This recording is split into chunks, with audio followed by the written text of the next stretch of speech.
Buen día, hermanos, bienvenidos nuevamente a Ministerio Palmoni. El día de hoy me gustaría continuar con ustedes con nuestra serie La Ley de Dios, y el mandamiento que nos toca estudiar será el 8º. Este será nuestro 10º estudio de la serie, y como hacemos por costumbre, les invito a que me acompañen a realizar una oración. Padre Santo, te damos gracias en este día, Señor, por todas las bendiciones que derramas en nuestra vida.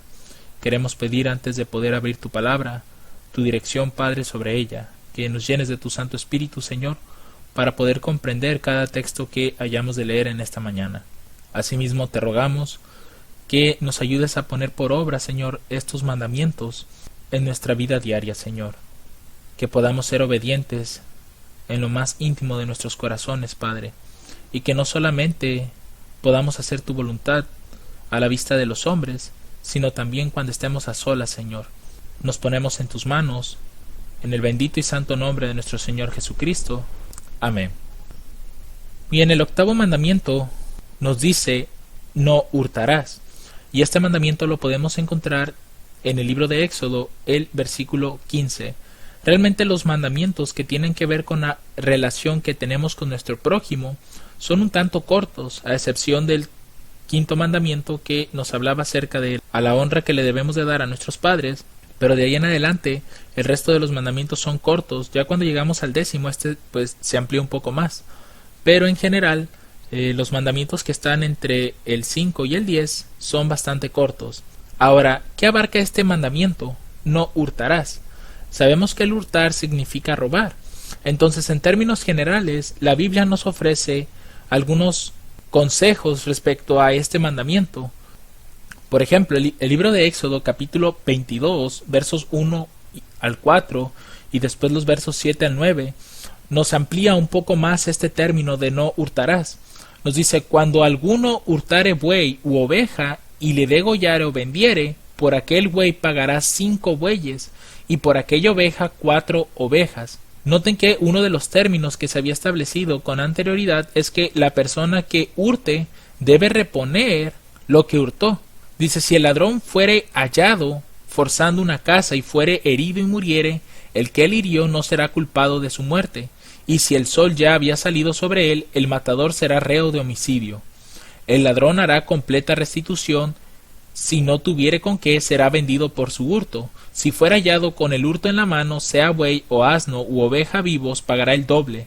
Noten que todas estas son reglas que existían en aquel entonces respecto a las personas que llegaban a ser sorprendidas en el hurto. No solamente tenían que reponer lo que hurtaron, sino que debían añadir un tanto de lo que llegaron a hurtar.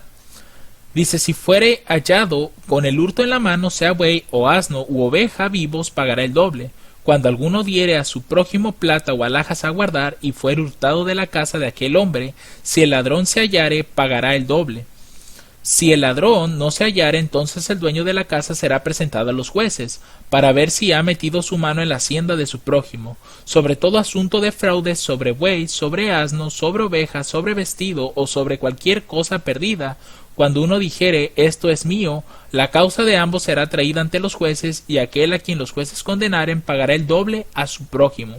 Entonces, de manera general, este mandamiento nos dice que las personas que llegaban a robar o a hurtar las cosas de sus prójimos tenían que reponer lo que hurtaron, más aparte otro tanto igual.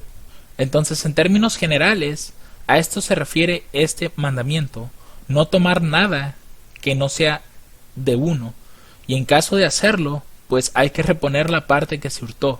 Ahora, esto no quiere decir que este mandamiento solamente abarque a las cosas que uno puede tomar de la casa de su prójimo, de la propiedad de su prójimo. También aplica en los comercios. Por ejemplo, Lucas capítulo 19, verso 2 y el verso 7 al 10 se nos presenta la historia de Zaqueo, ¿cierto? Me imagino que todo el mundo conoce esta historia. Dice, y aquí un varón llamado Zaqueo, que era jefe de los publicanos y era rico. Y viendo todos murmuraban diciendo que había entrado a posar con un hombre pecador. Porque recuerden que en esta historia Cristo fue a la casa de Zaqueo. Entonces por eso las personas estaban murmurando. Y el verso 8 dice, entonces Zaqueo, puesto en pie, dijo al Señor, he aquí, Señor, la mitad de mis bienes doy a los pobres, y si en algo he defraudado a alguno, se lo devuelvo cuadruplicado. Y Jesús le dijo, hoy ha venido la salvación a esta casa, por cuanto él también es hijo de Abraham, porque el Hijo del Hombre vino a buscar y a salvar lo que se había perdido. Asimismo, si nosotros consultamos Éxodo capítulo 21, verso 16, nos dice: asimismo, el que robare una persona y la vendiere, o se hallara en sus manos, morirá. Noten que esta parte del robo no solamente abarca en la cuestión del comercio común, es decir, en la venta de productos o servicios, sino que también abarca incluso hasta el mismo robo de personas, porque se les está privando de esa libertad que Dios le dio. Por tanto, también este mandamiento está en contra de aquellos que roban personas para venderlas.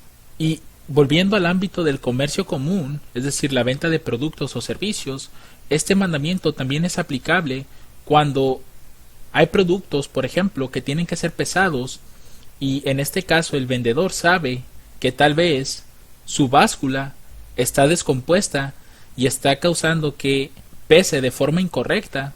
Si esto lo sabe el vendedor, ahí el vendedor está cometiendo fraude, está robando a su prójimo. Y así también esto aplica cuando el vendedor ha obtenido un producto a un precio considerablemente bajo y éste lo revende a un precio excesivamente alto. Ahí también se está cometiendo el hurto. Entonces, hay muchas formas de poder ver este mandamiento aplicado en la vida cotidiana. No solamente se está limitando a la cuestión de robar directamente, sino que también está muy relacionado al engaño. También este mandamiento no solamente abarca a la cuestión del comercio, sino también al trabajo. Más específicamente, en lo que vamos a resaltar será la parte de aquella persona que es patrón y él tiene a su cargo trabajadores. Por ejemplo, el libro de Santiago capítulo 5 versos del 1 al 6 nos dice: vamos ahora, ricos, llorad y aullar por vuestras miserias que os vendrán. Vuestras riquezas están podridas y vuestras ropas están comidas de polillas. Vuestro oro y plata están corroídos y su óxido testificará contra vosotros y comerá vuestra carne como fuego. Habéis acumulado tesoros para los días postreros. He aquí clama el jornal de los obreros que han cegado vuestros campos, el cual por engaño no les ha sido pagado de vosotros, y los clamores de los que habían cegado han entrado en los oídos del Señor de los ejércitos. Habéis vivido en placeres sobre la tierra y habéis sido disolutos. Habéis engrosado vuestros corazones como en día de matanza. Habéis condenado y dado muerte al justo, y él no os resiste. Este pasaje, sin duda alguna, hace mención de aquellos hombres que tienen poder, que dan trabajo, pero que no se les paga lo justo a sus trabajadores. También esta es una forma de robo que se les hace, y lo único que están haciendo ellos es, como dice el pasaje, engrosar sus corazones como en día de matanza. Es decir, ellos mismos, por lo que están haciendo, se están preparando para recibir una justa retribución de parte de Dios. Otro pasaje que nos habla de esto es Deuteronomio capítulo 24 versos 14 al 15. Dice: no oprimirás al jornalero pobre y menesteroso, ya sea de tus hermanos o de tus extranjeros que están en tu tierra dentro de tus ciudades. En su día le darás su jornal, y no se pondrá el sol sin dárselo, pues es pobre, y con él sustenta su vida. En su día le darás su jornal, y no se pondrá el sol sin dárselo, pues es pobre, y con él sustenta su vida, para que no clame contra ti a Jehová, y sea en ti pecado. Evidentemente, este pasaje pone de manifiesto este consejo, ¿cierto?, de que se le dé el pago justo al trabajador, ya sea en el mismo día que está trabajando. Sobre todo este pasaje se refiere mucho a lo que es el campo, ¿cierto? Pero ya cuando se habla tal vez de algún negocio que no sea del campo, sino que esté ya sea en el pueblo o en la misma ciudad, en este caso el patrón debe de darle el justo pago a sus trabajadores y no oprimirlos. De la misma forma también podemos encontrar esto en el libro de Génesis capítulo 31 versos 6 al 8 y 38 al 42. Es un claro ejemplo de cómo Dios toma en cuenta esta parte. Dice: y vosotros sabéis que con todas mis fuerzas he servido a vuestro padre. Estos pasajes que estamos leyendo tienen que ver con la historia de Jacob, cuando trabajó con su tío.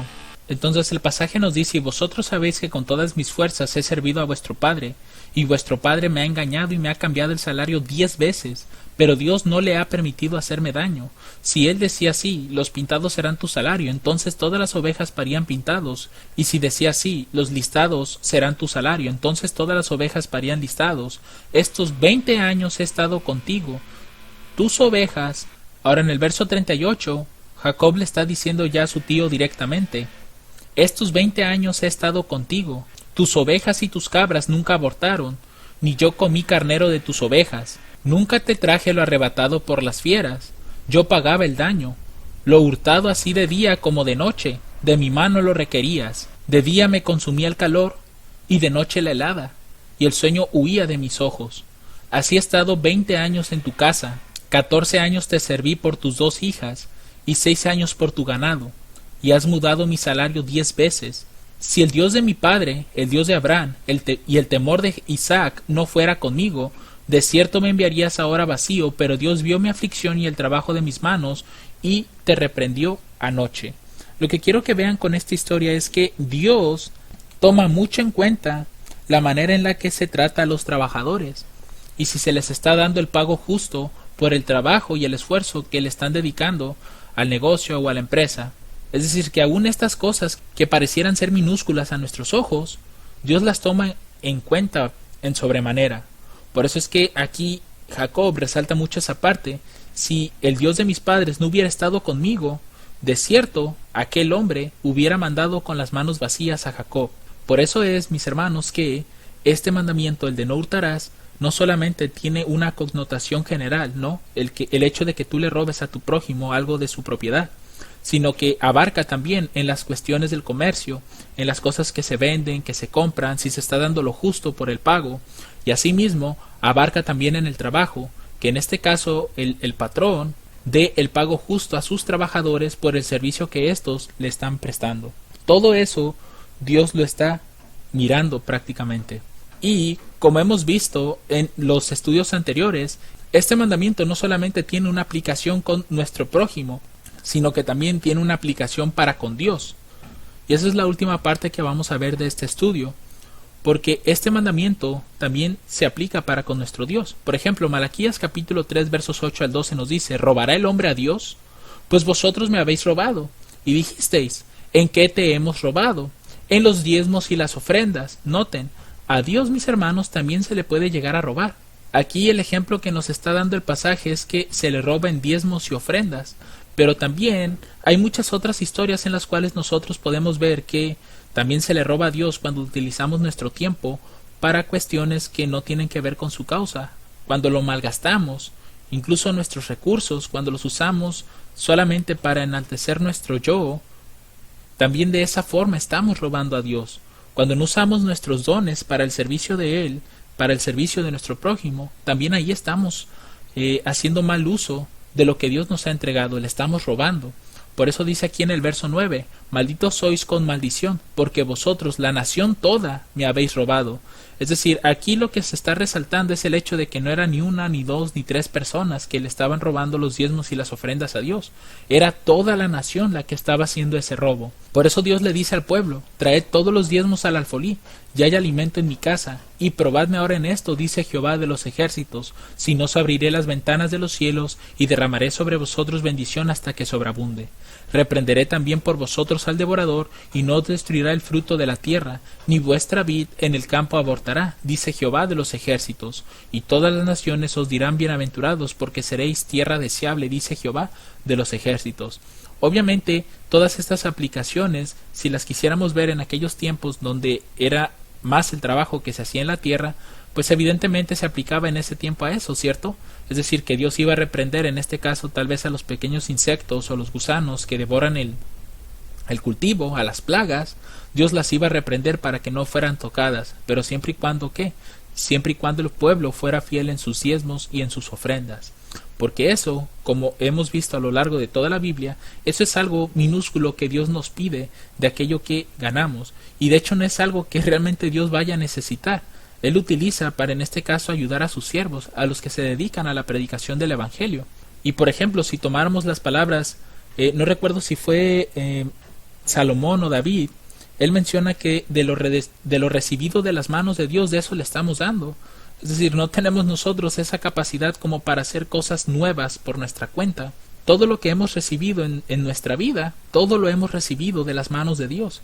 Y solamente Dios nos pide una minúscula parte de eso, para que en nuestra mente no quede como que ese pensamiento de que por fuerza nuestra estamos consiguiendo todo lo que tenemos, sino que recordemos que es Dios quien nos está dando estas cosas. Hoy en día, este pasaje pues no solamente se va a aplicar a los que trabajan el campo, sino también en los negocios que se puedan tener. Dios pondrá su bendición para que haya alimento también en nuestros hogares. Otro pasaje que también nosotros podemos ver de que también se le puede robar a Dios es el libro de Josué capítulo 6 versos 18 y 19, y de ahí nos vamos a brincar al capítulo 7 versos 21 y el verso 25. Dice: pero guardaos vosotros del anatema, que ni toquéis ni toméis alguna cosa del anatema, no sea que hagáis anatema al campamento de Israel y lo turbéis. Mas toda la plata y el oro y los vasos de bronce y de hierro son consagrados a Jehová. Entrarán al tesoro de Jehová. Uno puede ver esta historia de la caída de Jericó como siendo una primicia posiblemente, o tal vez alguna especie de diezmo de todas las cosas que Dios iba a hacer por su pueblo. Es decir, Dios iba a conquistar cada una de las ciudades que se encontraban ahí. Dios les iba a dar ese poder al pueblo para que pudieran vencer a sus adversarios, pero solamente Dios quería que esta ciudad a la cual iban a atacar, todo el oro, la plata, el bronce y el hierro fueran para Dios. Iban a ser como los tesoros de Dios, el diezmo para Dios, de todas esas conquistas que iban a hacer, porque después de esta conquista, cuando empezaron a conquistar las otras ciudades, los despojos de esas ciudades iban a quedarse en el pueblo, iban a ser botín del pueblo. Entonces es evidente ver que Dios en esta historia requería esa primera parte para él. Pero el verso 21 nos hace ver que una de las personas no hizo caso a este mandamiento, pues él dijo: vi entre el despojo un manto babilónico muy bueno, y 200 siclos de plata, y un lingote de oro de peso de 50 siclos, lo cual codicié y tomé, y he aquí que está escondido debajo de tierra en el medio de mi tienda, y el dinero debajo de ello. Lamentablemente este fue un pecado grave delante de Dios, porque el pueblo ya no iba a poder hacer frente a sus enemigos hasta que no se quitara el anatema. El verso 25 termina esta historia diciendo: y dijo Josué: ¿por qué nos has turbado? Jehová te turba en este día. Y todos los israelitas lo apedrearon, y los quemaron a fuego después de apedrearlos con piedras. Este fue terriblemente el destino que tuvo esta persona por haber robado a Dios.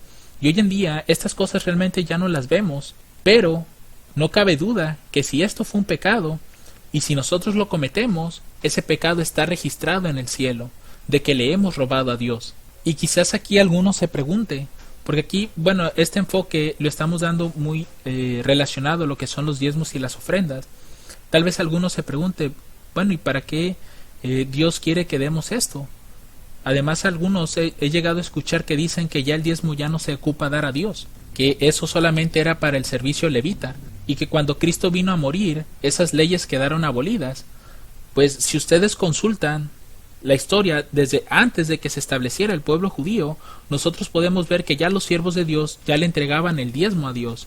El diezmo no es algo que apenas se había instituido con los judíos, fue algo que ya se hacía desde tiempos remotos. Por ejemplo, Génesis capítulo 14, el verso 20, nos habla aquí de Abraham. Dice: bendito sea el Dios Altísimo, que entregó tus enemigos en tu mano y le dio a Abraham los diezmos de todo. Aquí todavía no existía la nación judía, y sin embargo vemos cómo Abraham ya estaba dando diezmos a Dios. De igual forma, en Génesis capítulo 28, verso 22, vemos aquí cómo Jacob hace mención nuevamente de los diezmos. Dice: y esta piedra que he puesto por columna será casa de Dios, y de todo lo que me dieres el diezmo apartaré para ti. Con esto concluimos que el diezmo no es una institución levita o para los levitas, o no se empezó a instituir a partir de que el pueblo judío existió en ese tiempo. Esta es una institución desde mucho antes, desde los días de Abraham, y muy posiblemente mucho antes de Abraham.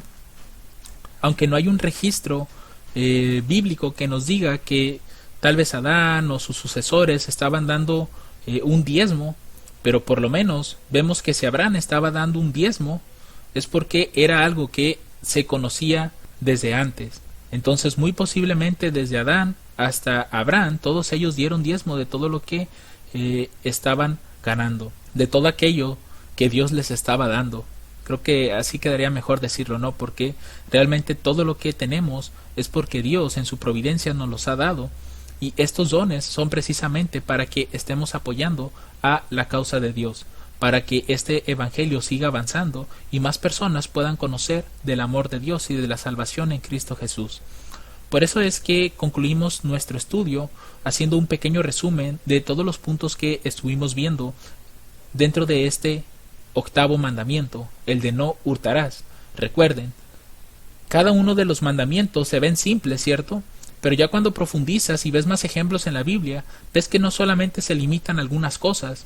Aquí el de no hurtarás ya vimos que no solamente aplica cuando entras tal vez a casa de tu prójimo y hurtas las cosas, ¿no? Ya sea alhajas, dinero, ropa, objetos. No solamente aplica eso, sino que ya vimos también que en los comercios también aplica el que tú tal vez engañes, porque ahí entra otro mandamiento, ¿no? Que se quebrante el engaño, la mentira. Tú engañes a tu prójimo vendiéndole algo mucho más caro de lo que a ti te costó, o el simple hecho de que no estés dando un peso justo de las cosas. Todo esto la Biblia lo llama un hurto, un robo hacia tu prójimo.